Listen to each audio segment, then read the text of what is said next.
Those who demonstrate lack of pride are easily enough to identify being non participative, keeping their heads down, not giving feedback even when asked when things go south. These folks are the first to pass the buck clean onto someone, anyone. From management's perspective, the signs are all there. It's best to identify them early on, course correct, and create future plans by very gladly or clearly avoiding such folks. Face it, there are no organizations that haven't seen failures or that time of morale. In the last year alone, we saw layoffs, fudge emission data, recalls, and more from companies and a country old and startups like. Next, why does she take pride in her work and why others don't? So, we have seen the previous case where she takes pride in doing the task and why it is not with others. So, there is an old saying, anything worth doing is worth doing well. Your work is a manifestation of you and it speaks to your attention to detail, your level of creativity and your level of quality. In the workplace, regardless of whether you are a blue collar or white collar worker, your work speaks for who you are and what value you bring to your company and to your team, which in turn impacts others' perceptions of you and how you may or may not be compensated. At home, your tangible and intangible contributions, labors of love, as part of family sets the tone for the type of caring you will receive in return. Jim and Kim are just coming out from a meeting chat by their line manager, and the two different approaches that we can see. One is having a feeling, what a waste of my time, and the other one, wow, what a great manager. So it is only the mindset or the attitude that can be seen after a meeting.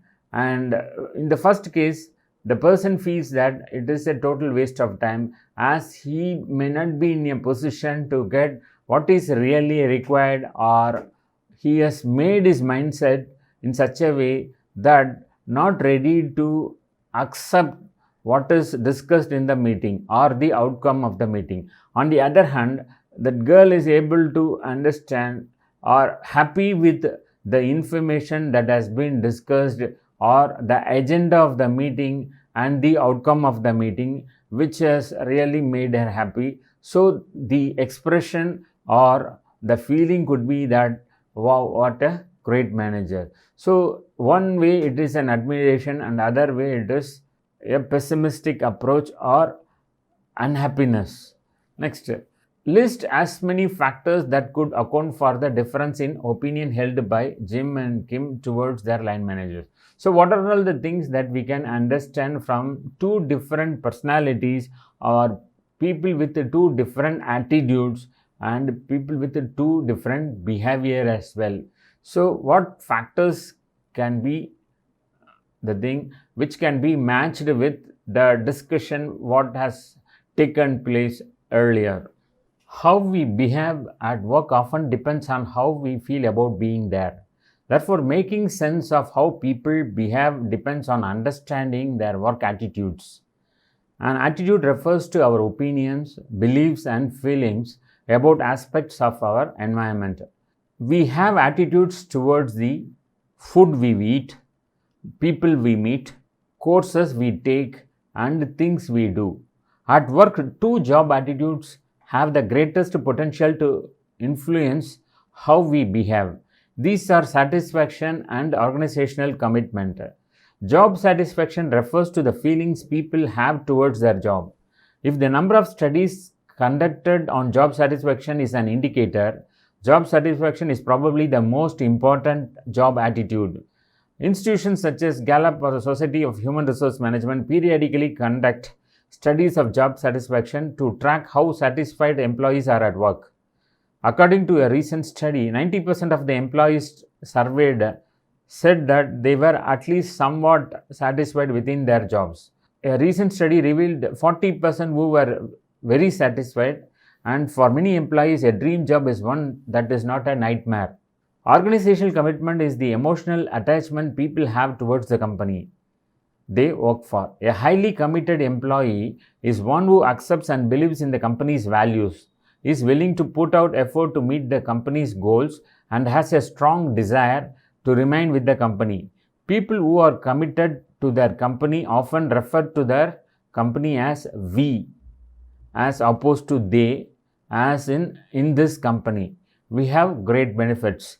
The way we refer to the company indicates the type of attachment and identification we have with the company. There is a high degree of overlap between job satisfaction and organizational commitment because things that make us happy with our job often make us more committed to the company as well.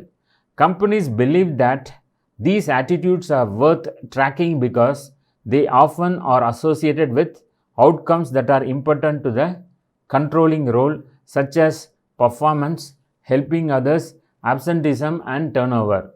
What causes the positive work attitude? And what makes you satisfied with your job and develop commitment to your company?